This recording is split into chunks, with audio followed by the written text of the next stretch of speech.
Uma ação fantástica em termos de conservação ambiental aconteceu no mês de junho, em Curaçá, na Bahia, às margens do Rio São Francisco, em pleno semiárido nordestino.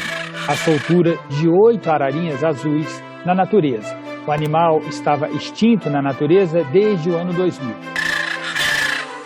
E a gente conversa agora por videochamada com Camille Lugarini. Ela é coordenadora do Plano de Ação Nacional para a Conservação deste animal. Ela conversa com a gente por videochamada lá da sede do ICMBio, em Juazeiro, na Bahia. Camille, explica para a gente exatamente o que aconteceu agora em junho, o que representa essa etapa dentro de toda essa estratégia, né, de recuperação deste animal na natureza. Na verdade, essa é a grande estratégia do governo brasileiro para recuperar essa espécie, que encontra-se criticamente em perigo, provavelmente extinta na natureza. Então, a gente vem trabalhando com esse plano, com esse planejamento participativo desde 2012, com várias instituições, todas juntas, para a gente chegar neste momento, a soltura da ararinha azul. A gente, em fevereiro, começou a preparar um grupo de 20 ararinhas azuis. Dessas 20 que estão no recinto de soltura, 8 foram selecionadas para serem soltas no dia 11 de junho. E de manhã, às 6 horas da manhã, o recinto, a portinha do recinto foi aberta e elas puderam ver pela primeira vez uma portinha aberta para a liberdade.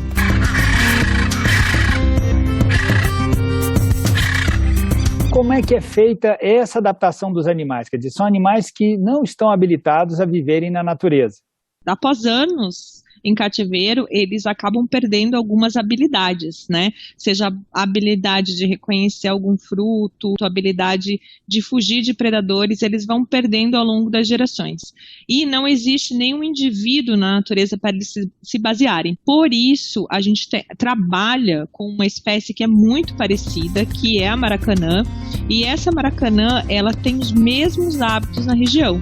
Elas ocupam as matas ciliares, né, aquelas matas maiores ao redor dos riachos que são temporários, né, enquanto a caatinga ela é mais baixa.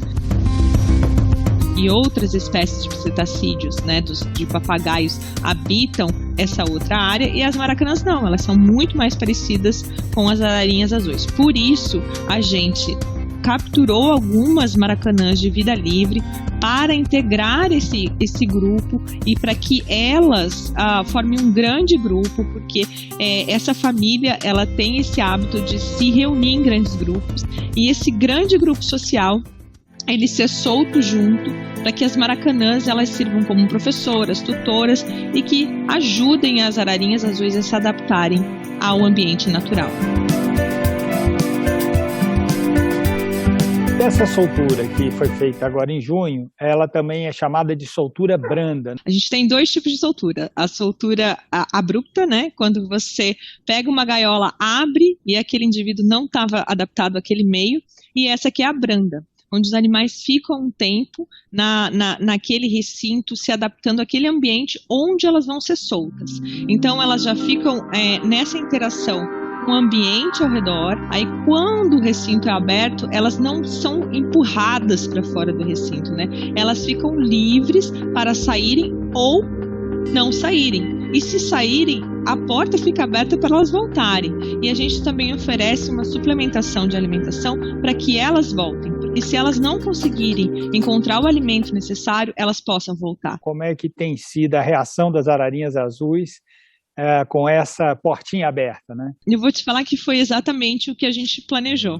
Quando a gente planeja, a gente faz análises de risco, né? Pensando em tudo que pode acontecer de errado, né? O que pior poderia acontecer era alguma delas dispersar para um local onde ela não conseguisse voltar. E isso não aconteceu. Essa associação entre um animal semelhante, né, no caso as maracanãs, com as ararinhas azuis, isso é um procedimento comum ou isso é uma novidade? Isso é uma novidade, né? Principalmente para a família da ararinha, né? Então, normalmente, os projetos de reintrodução, eles já têm uma população residente da mesma espécie. Então, isso facilita bastante. E como a gente não tem, a gente vai experimentar com uma espécie que existe ainda naquele ambiente e que ainda tem todas as habilidades. Então, a gente está sendo pioneiro no Brasil e no mundo.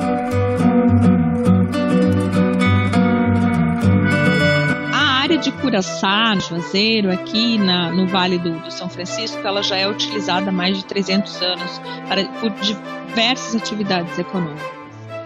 Principalmente atividades de produção animal. Então, seja bovino, ovino, caprinos. Além disso, a região ela já foi utilizada para agricultura.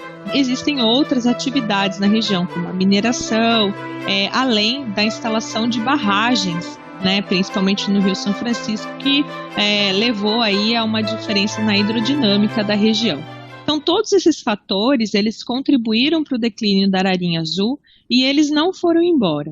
Então, o que a gente acredita é que a ararinha azul ela seja uma bandeira na conservação de todo esse ecossistema e, mais do que isso, na conservação da caatinga como um todo. A gente criou, em 2018, 2 unidades de conservação, 2 áreas protegidas, para que abranjam esse projeto de reintrodução, para possibilitar a proteção da ararinha azul, juntamente com o engajamento das comunidades na luta para a conservação dessa espécie. Conversamos também com Hugo Vecilo, biólogo, hoje diretor da Blue Sky Caatinga, que é uma das principais parceiras do ICMBio nesse projeto. O Hugo trabalha há 14 anos com as ararinhas azuis. Um ponto mais frágil do ponto de vista da minha análise com relação à reintrodução da ararinha azul é exatamente fazer a integração da comunidade com a preservação da caatinga e da ararinha azul. Então essa para mim, a lacuna que é mais de ser rompida. E o poder público apenas, somente em bio, não teria capacidade de atuar nessa questão. E aí, a construção de um projeto de PSA, que é Pagamento de Serviços Ambientais, eu comecei a conceber essa ideia. E aí, a partir daí surgiu então a oportunidade da gente viabilizar esse projeto de pagamento de serviços ambientais por meio da empresa Blue Sky Caatinga, que a gente está construindo exatamente um arranjo que permite que a gente possa pagar para aqueles produtores rurais ou para aqueles donos de propriedades da caatinga que estão ajudando na restauração e proteção da caatinga. A gente observa que essa reintrodução da ararinha azul na natureza é apenas a espinha dorsal de todo um processo, que só é possível a partir de inúmeras parcerias, seja localmente com os moradores, seja internacionalmente com diversos outros parceiros. Todo o recurso hoje foi investido na construção do centro, na manutenção do centro, no transporte de animais, na soltura, ele vem majoritariamente de empresas europeias que têm o interesse e a responsabilidade socioambiental de buscar devolver para a natureza um elemento que foi perdido pela humanidade. Além disso, a gente acredita que novas oportunidades aparecerão no local, como principalmente a observação de aves. Então, hoje o turismo de observação de aves tem crescido bastante, não somente no mundo, mas no Brasil também. São vários guias que levam as pessoas para verem espécies diferentes, e a ararinha azul é uma daquelas que mais causa esse sentimento de querer ir para o local, e para verificar elas em vida livre. Afinal de contas, quem viu a ararinha em vida livre viu isso somente na década de 90. E agora a gente ainda continua com o monitoramento da ararinha azul, porque a gente sabe que a soltura ela é um passo e o monitoramento é um passo também. Porque não adianta nada a gente soltar os indivíduos e não ter um monitoramento posterior. A gente tem que saber aonde a gente acertou, aonde a gente errou e aonde a gente vai ter que modificar para ter o sucesso que a gente espera. A gente termina essa conversa com o Hugo e com a Camille, vendo essas imagens fantásticas da ararinha azul voando de volta à natureza. E a gente torce para o êxito desse processo, que certamente vai trazer muitos benefícios, não só para a ararinha azul, mas para a caatinga e, por que não dizer, para todo o planeta.